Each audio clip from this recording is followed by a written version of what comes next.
So we have a brief moment where our next person is not here yet.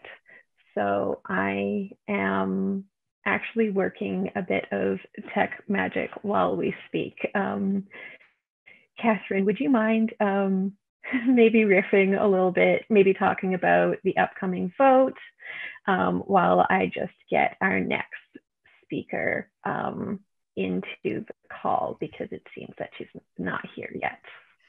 Okay. Thank thanks. you.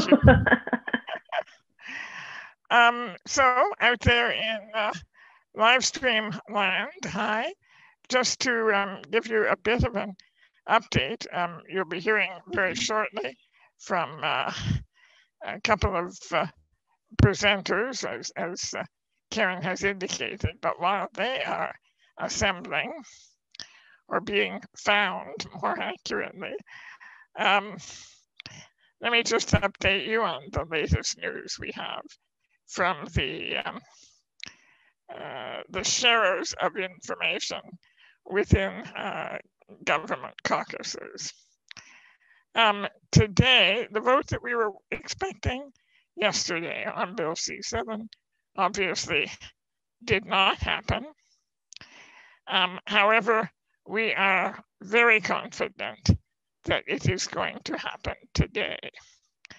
And let me just pull up, because my memory is failing me. Pat, would you pull up an email on my phone? An email from, or it might have been a text from Kurt. Yeah, usually text will bring up, and if it's a text, it will be really easy. Yeah, well, if there might be one person in the world who's even less technologically inclined. I don't know. I just swipe it. There you go. Okay, I'm gonna just improvise. Some of my times may be incorrect, but I believe that somewhere in the area of 2 p.m. Eastern, I had 3 in my head, but I'm in Atlantic Canada, or McMurray, so more likely it is 2-ish. Okay, yep, it's actually 3, now verified. There will be speeches about the bill. And after a time of speeches, there will be a motion to stop the discussion and debate. And that motion will likely carry, because the government has, with the Bloc Québécois, together they have enough votes to stop debate. And the narrative that they have been proposing, or at least advancing, that narrative is that, the other parties, the opposition parties, the Conservatives in particular, but now a few rogue NDP MPs, they're just stalling. They're just playing a political stunt of dragging this out. That could be true, but there are other political stunts that have factored into the equation here. So they will bring forward a motion to stop debate, and then there will be probably 2 motions on the amendments that the Senate brought forward.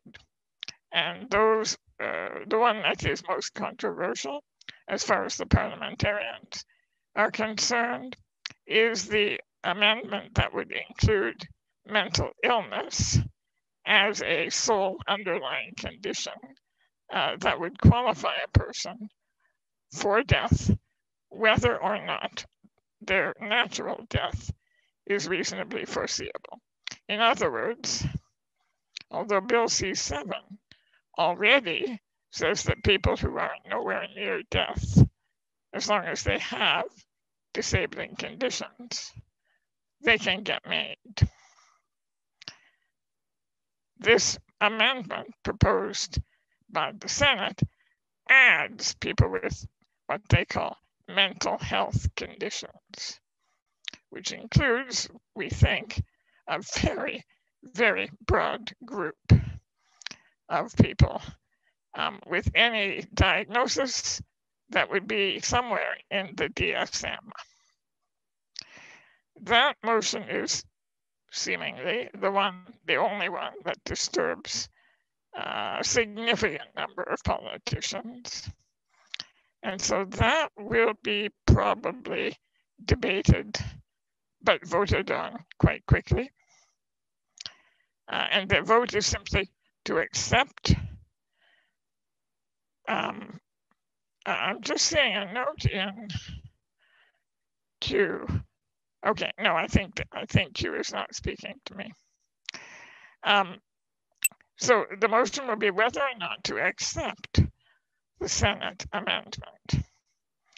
Now this is significant because if they accept the Senate amendment and all of the other amendments, which will be lumped together in a single vote, if those are both accepted, it's the end.